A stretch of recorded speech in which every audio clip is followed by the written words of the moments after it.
Health Awareness Month, and this year Minnesota has even more resources for people who are struggling. One organization we've had here at KARE 11 before is a big help in providing those resources. So to tell us more, we have founder of Livin' PT. Thanks for being here. Thanks for having us again, Cece. We appreciate it. Absolutely. So I know you've been on the show before, but for folks who don't know, how did Livin' get started and what do you guys do? Yeah, so unfortunately I lost my father to suicide in 2013.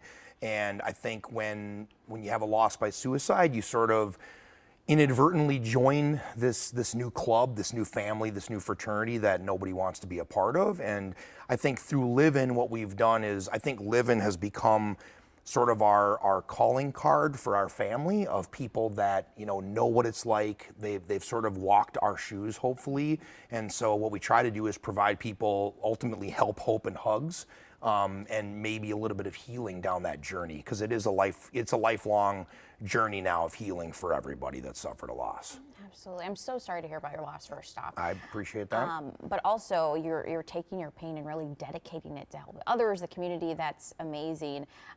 You're really dedicated to this. You guys are even offering new services. Can you tell us about that? Yeah. So we in 2019 we did something called Camp Livin', which is for families that have suffered a loss by suicide. What we recognized in my own family and with a lot of other families is, that family unit, that family structure is really, it's broken after a loss, right? And so if the family could come together and maybe realize, maybe put some of the distractions of everyday life aside and like reconnect with each other as a family, that we could find, help and hope and give healing to these families. And then what we've done recently is we've expanded those camp offering to now retreats, one of which is an individual's retreat just for adults that maybe have suffered a loss by a spouse or a brother or sister, what have you. And then this weekend even we have a dad's retreat for just dads that have lost a son or a daughter. Because if you think about it,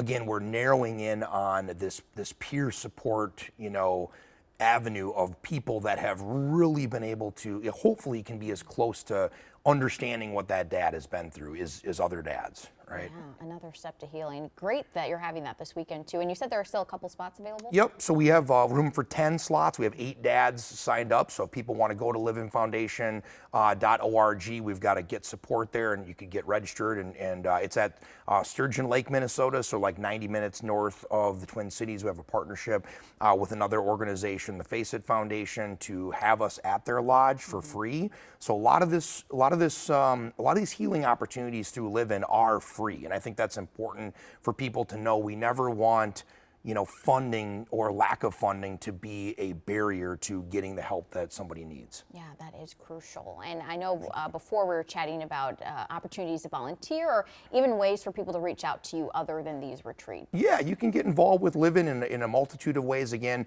there's a get involved section on our website, livinfoundation.org, and people can take QPR classes to become more knowledgeable about what to say in situations. They can volunteer at our events. They can, buy merchandise and support the cause in any way. We are a mostly volunteer-run 501c3, so a lot of it just goes back to the cause and helping get the message out there. Absolutely. Thank you so much for being a healing resource, letting us know about the new services you guys all have. We'll have much more information at kare11.com/noon. We'll be right back.